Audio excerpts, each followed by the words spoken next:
long lines of Lehigh University students there and polling issues as well. So yeah, in theory, polls have closed, but once again, if you were in line, even by that deadline, you were still able to cast your ballot, guys. We'll send it back to you. Hey, Alex, thanks. Let's check in with Bill Hemmer. Listen, bounce around. We've got Virginia, you've got Texas, you've got a number of things happening. Ohio. Yeah, let's get to it, okay? So this is Georgia. I just want to set this up for a moment here. She's performing slightly better than Biden in Douglas County. There's all the metro counties of Georgia. Slightly better in Cobb County. I still see a little of a sticky move here in Fulton County, okay? And maybe that becomes significant because of how many people live there. The problem here is that you've got DeKalb County, nothing reporting because the polls were suspended from that threat. So this is the first number I've seen from Gwinnett, all right? You're 16% in.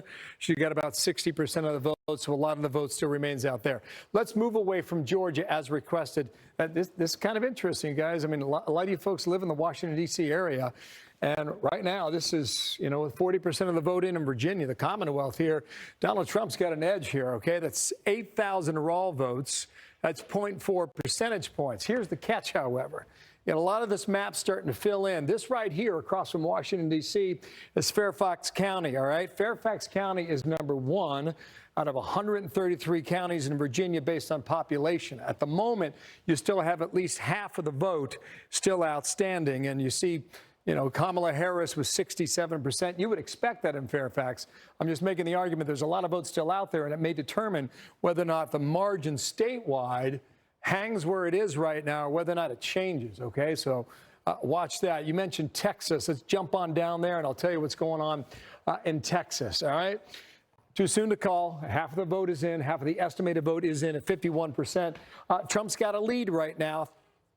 Percentage-wise, 5 points, okay? So that's kind of what a lot of the pollsters had in Texas thus far this year. I'm going to come back to Georgia in a moment. Let me just see what's happening in Pennsylvania because this is critical, too. All right, so there's a ton of vote out there, by the way. I mean, there's no conclusions at the Keystone State. You're at 11%. I would keep an eye, on Pittsburgh. I'd keep an eye on Philadelphia. In fact, if we can, do we have a moment here? Why don't we go ahead and do the vote? Let's go ahead and do that, right? Let's do the vote margin for Pennsylvania, and let's see what's happening here.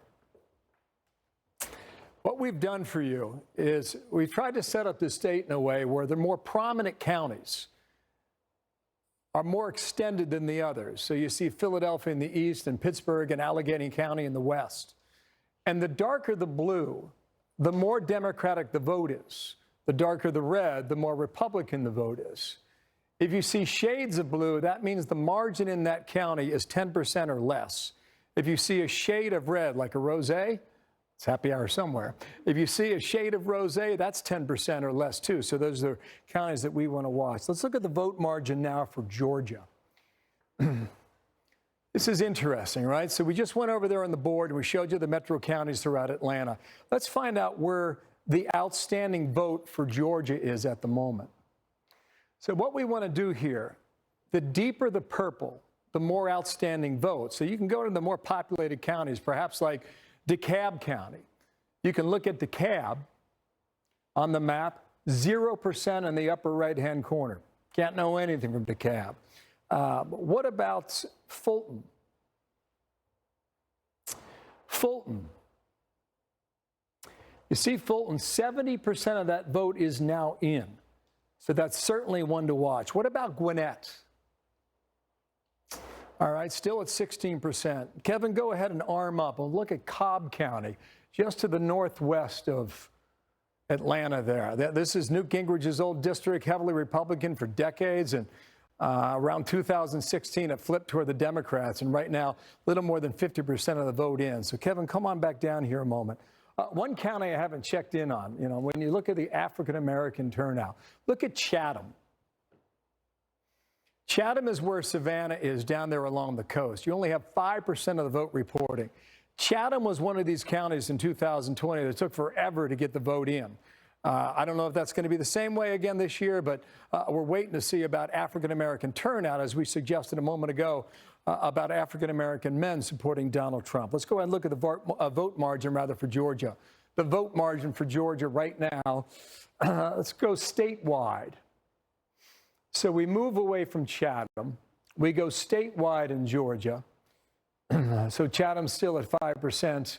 And for statewide, you're at 44%. So a lot of vote out there. Pete Stay, go ahead and clear this, and we'll get back to this in a moment in Georgia and elsewhere. So, Brett, Martha, I think back to you on that. that's really interesting about what's coming in. I think that these states, as these numbers come in, Democrats have high hopes about someplace like Texas, about something like Ohio, where they look at the Ann Seltzer poll from Des Moines and say, is this indicative of the Midwest? But we're not seeing that in our Fox News voter analysis match. Yeah, go ahead. Okay, so come on over here. I haven't checked Ohio yet. It's a good state here to examine because Trump won it twice by 8 points. Let's measure his strength right now in 2020, or about halfway in, okay? Kamala Harris doing better on the margins here, okay? 3.5 points statewide, so some vote out there. But Trump has proven to be pretty strong here in Ohio the last 2 times around. We'll see whether or not he can hold.